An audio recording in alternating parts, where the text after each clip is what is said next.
Welcome back. Sorry it's been a while since I've posted a video. I was busy with work and honestly I got a little burned out on working on the rig, but I'm back at it now. And the video I'm going to do today is I'm going to take apart one of these actuators and sand it down to try to quiet it. I've already done 3 of the 4, but I figured this might be an interesting video for anybody who's following this, just to kind of see the process of taking the actuator apart, talking briefly about how it works, and then showing you guys where the noise is coming from, and then the process I've been going through to try and quiet that noise down.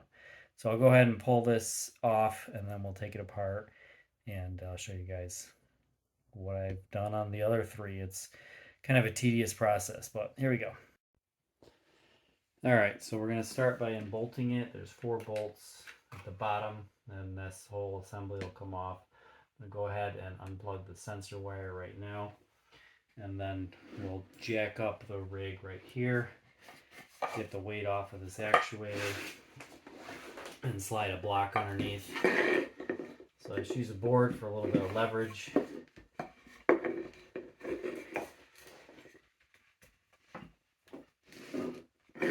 Get the weight off, and then I'll slide the little cup out that the actuator foot rides in, and then we'll take these 4 bolts out here.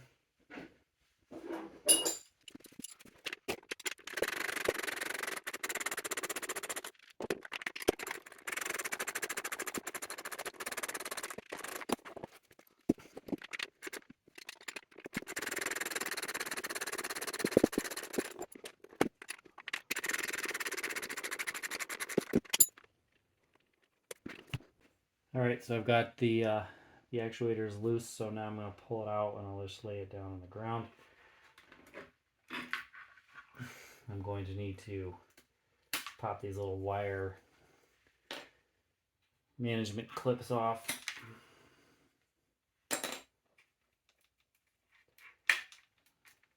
This is the one actuator that I can't easily just pull the wire through and have the whole thing out, because this wire connects with other wires and it all goes through a loom. So I'm just going to lay it down with this wire still going underneath the rig. So I'll just lay that down like that, and I'll still be able to work on it just fine like this. Alright, so the 4 bolts that I loosened up, I'll pull these out, and we'll take the lower section apart. So you can see there's 1, 2, 3, 4. So we'll pull those out. Now that we have the four bolts out, on the back side of the rig, or of the actuator, there's a spacer block. So this spacer block sits up against the rig, spaces the actuator away from the rig just a little bit. You can see maybe about an inch or so to give it clearance, so when the yaw kicks in, there's enough room for the rig to slide and move around in between the actuator. So anyway, there's this block that sits between the rig and the actuator, and that's where the 4 bolts go through there. And on the front of the actuator, there's 2 brackets here, and these give the actuator support on the bottom. So these slide in, so you can kind of see it's 2 parts here, and the actuator slits in here, and then it basically keeps the lower section of the actuator from flexing side to side, or forward and back. So that's what these brackets are for. And then once those are out, the entire actuator will actually just slide out of this upper, or of this whole assembly here.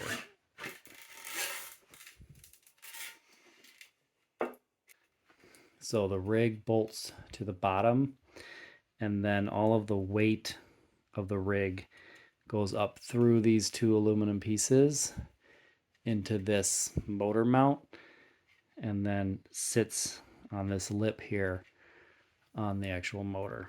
So that's how this assembly works.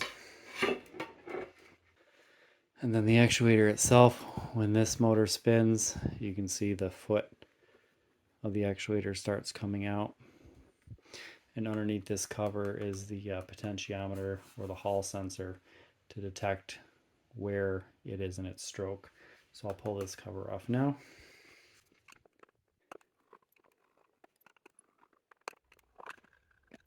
So this is what the cover looks like, and it's held on by 4 little screws.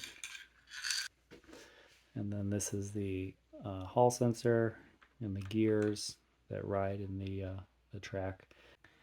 So as this plunger moves up and down, the gears ride in this track. And then there's a gear reduction, so the track moves this gear.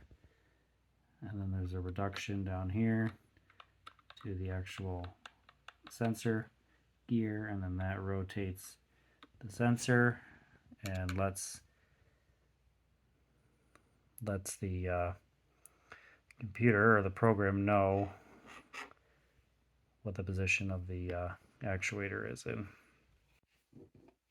So what I've been doing with all 3 other actuators is taking this whole assembly apart, checking the screw gear or screw drive inside there. I'm checking the clip at the end where the bearing is in because I had a problem with one of those. And then we're going to sand the parts that move against each other to cut down on the noise. So the first thing I'm going to do is take this sensor out.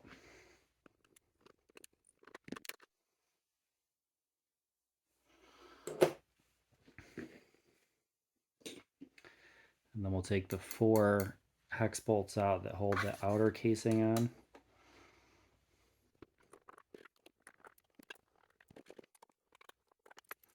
And once those bolts are out, I can slide this outer casing off the actuator. And this is the noise that I'm trying to get rid of.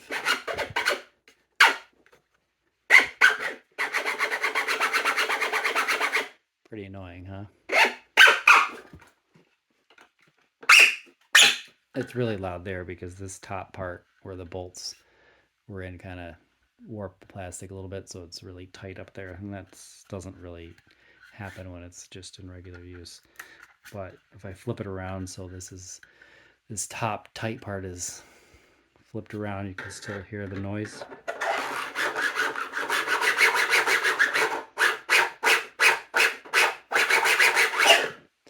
Yeah, imagine 4 of those. So this is the outer case printed with PETG. Very, very strong. And then we have the inner actuator here. And so this is held on with 2 bolts, 1 on each side, and then 4 bolts on this face here. So we'll go ahead and pull this off.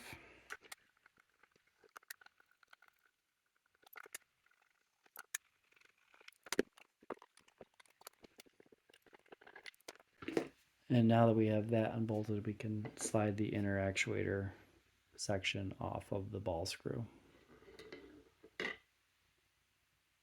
And this is what the inner section looks like. That's the foot at the bottom that the rig rides on. And then this is the cup that it sits in.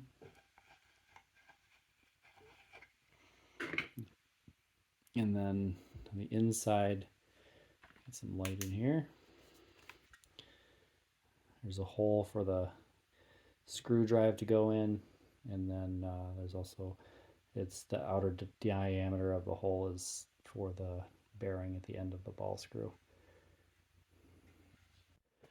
All right, now what I'm going to do is this bearing at the top of the ball screw, I'm going to take this clip out, take the bearing off. We're going to replace this clip because I used a couple different types of clips, and this one is proving. I had one where it popped off, so I'm replacing this clip. And then I'm also going to remove this plastic seal to allow this block to go up a little bit further, and also when I grease it I can get better grease in there without that seal. And because the whole thing is encased, I don't really need to have a seal there. because it's not really open to dust and contamination. So we'll go ahead and pop this little clip off here, which, yeah, it comes off way too easily. So this is what the little clip looks like. And then we're going to be replacing it with a more of a conventional C-clip. But before we put the new clip on, we're going to pull the bearing off. Just set that aside. Thread this block up a little bit. Now, whenever you're working on these, you never, ever, ever, ever, ever, ever, ever want to thread this block past the top of this, because if you do, the little balls, there's a bunch of little tiny ball bearings inside of here, and once they come out, it's very, very difficult to get them back in. It is possible, because I've done it, and this is why I'm warning you about it.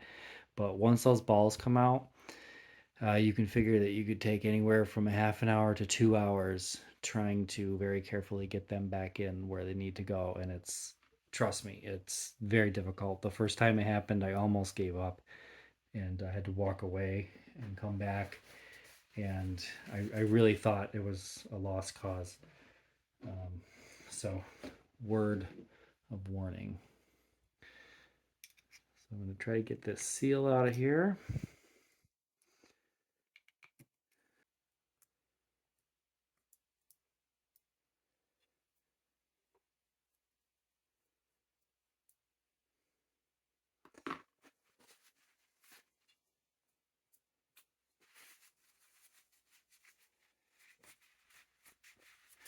I forgot that there's a little set screw there and there that kind of pinch the seal, and I totally forgot that those were there, so that's why the seal was not wanting to come out.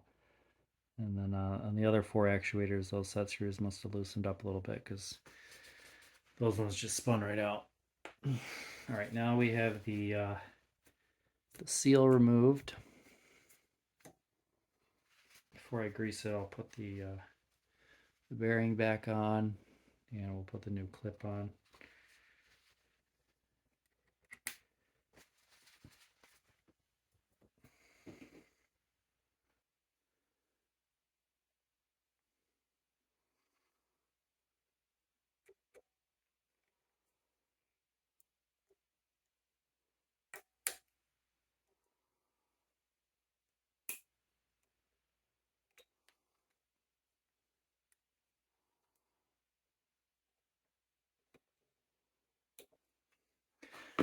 Alright, that's seated in the groove. And we'll just spin this block up real quick. Put a little bit of pressure on the bearing. Make sure it doesn't pop off or anything weird.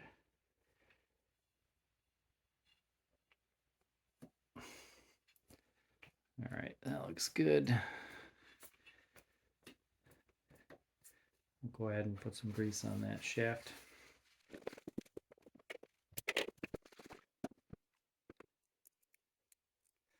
And if anybody's wondering, this is the grease I'm using. It's Kendall Super Blue.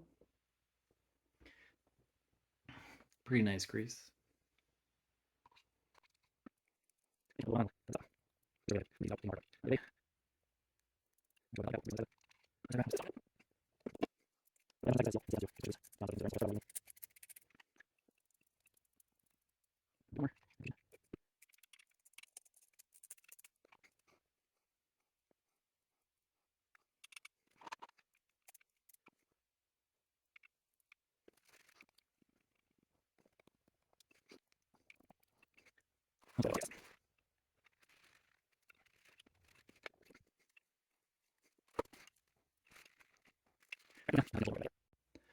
Okay, now we get to move on to the fun part, which is sanding. So we've got to sand this inner piece, and then we have to sand the inside of this outer section. So I'm going to start with a file. We're going to move to 80 grit, and then 100 grit, and then 150 grit. So we'll start with a file.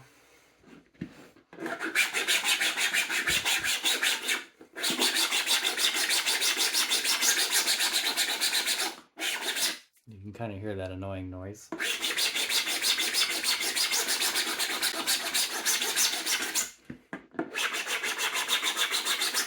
So this will just knock down any really bad high spots.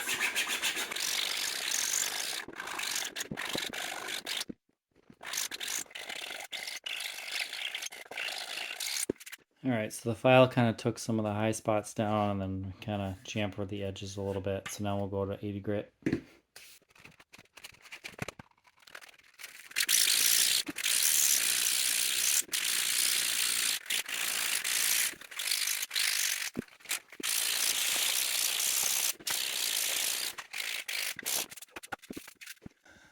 So we got most of it down with 80 grit. So you can already, if you listen with my fingernail, it's already a lot better than this. Hear the difference? So that noise is coming from the 3D, the way 3D printing works is it's layer by layer. So you get these little tiny layer lines, and that's the noise you hear when they rub across each other. All right, so 80 grit I'd say is done. We'll move to 100 grit.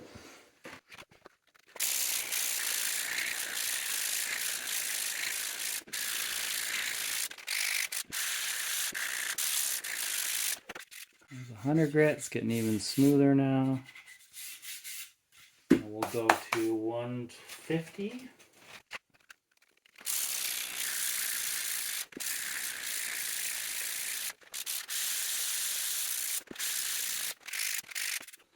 All right, so there's one side done, down to 150.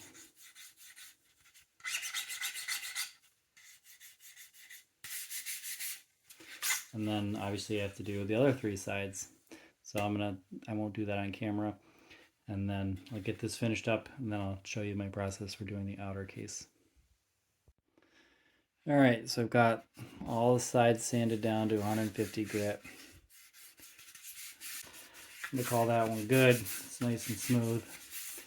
And we'll move on to the outer case. All right, so on the outer case, what I'm going to do is take this board and I'm going to clamp it down on the table.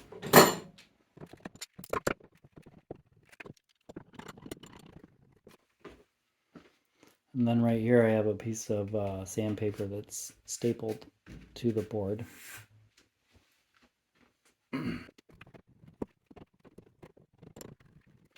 And then I'm going to take a piece of 80 grit and wrap it around this piece here, and this piece will keep the 80 grit from sliding.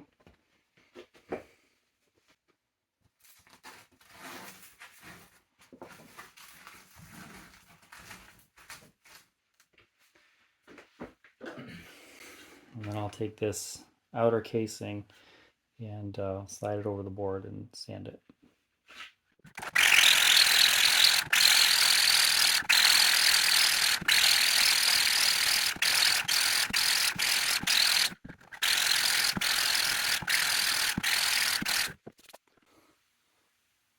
So you can see kind of it's sanding the inside.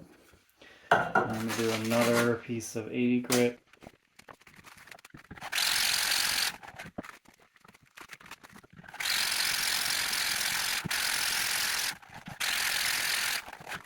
All right, now we'll move on to 100 grit.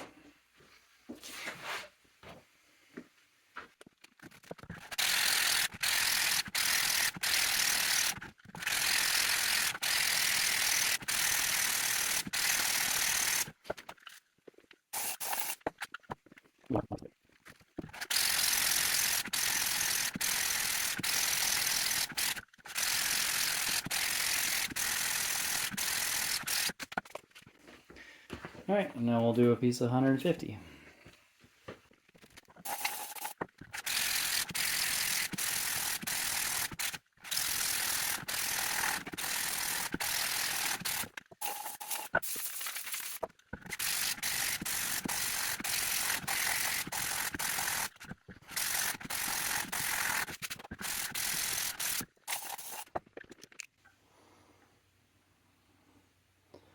Alright, should do it. I'll wipe it down and then we'll see how the two pieces fit together. Alright, so I cleaned both pieces up, and now this is what they sound like when they fit together.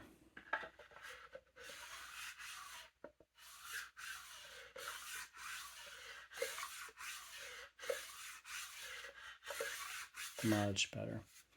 Alright, so let's go ahead and put the actuator back together.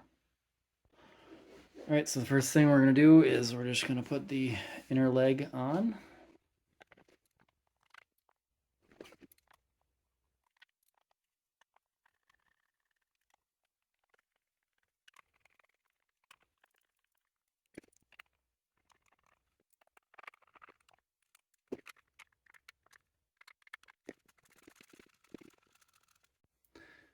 Alright, now that we have this bolted on, we can put the outer casing on.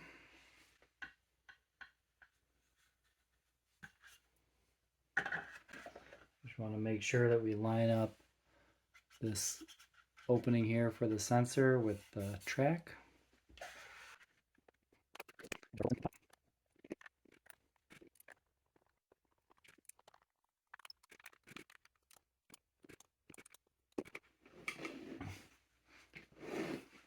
And we can go ahead and slide the motor all the way up. And then we'll put the sensor on. I'm going to leave the sensor loose because we need to calibrate it. So we're going to go ahead and plug the sensor in.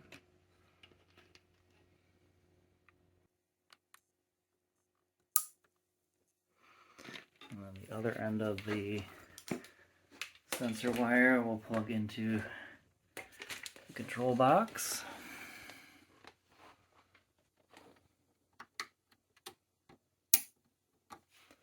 And then we will power it on.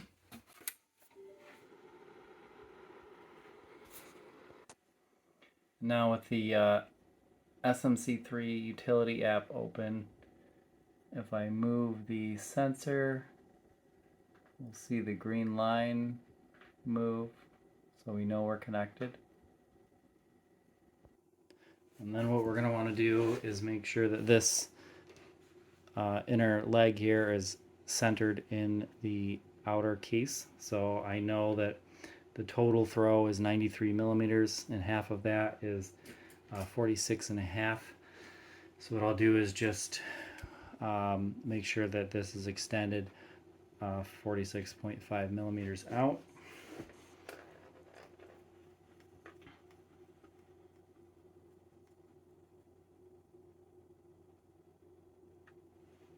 Okay, so that's halfway out. And then I'm going to rotate this gear until the green line on the graph is centered. I'm rotating the sensor, bringing it up to the blue line.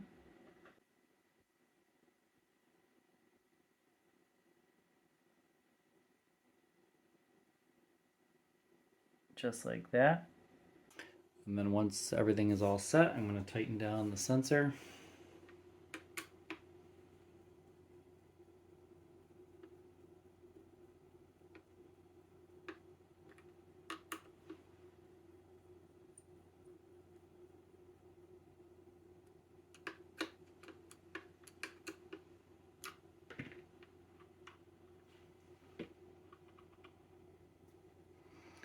And then I can plug the motor in and do a test.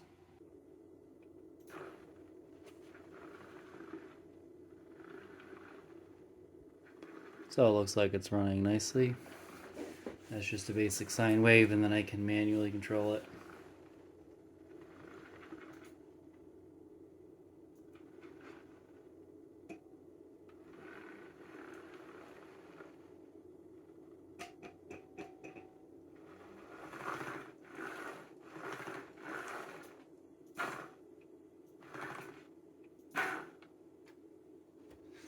That's centered, and then we'll just check, see how close we are. Pretty much right on the money, it's centered. So we're good to go. We can put it back on the rig. We'll go ahead and throw the cover on.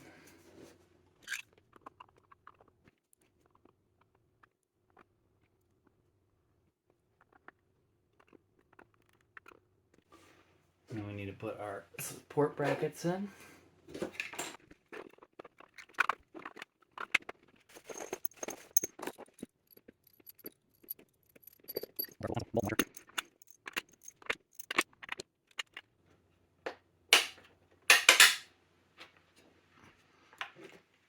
Those come out the bottom like that. Then we put our spacer block in with the arrow pointing up.